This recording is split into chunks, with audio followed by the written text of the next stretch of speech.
Why does your scanner show the P2289 engine code? What does it mean?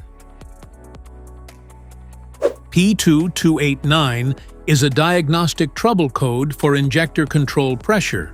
Too high, engine off. The P2289 engine code, or indicate your vehicle's engine control module, ECM or PCM, detects that the oil or fuel pressure is reading above the normal expected limits while the engine is completely turned off. Under this circumstance, stop driving and repair your vehicle immediately. So, what causes this imbalance? Here are the most common culprits. This error can be caused by these possible faults in your vehicle.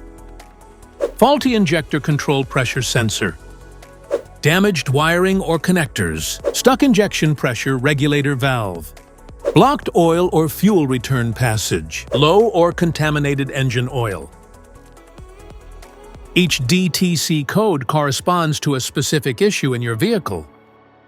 This error code occurs in any OBD2-equipped vehicles, especially in those manufactured since 1996, and it is commonly found in vehicles like Nissan, Hyundai, Subaru, Chevrolet, and Ford. If you want to fix this error code, let us know in the comments section. We will definitely make the video on your demand. If you like this video, don't forget to subscribe to our channel. Thanks for watching.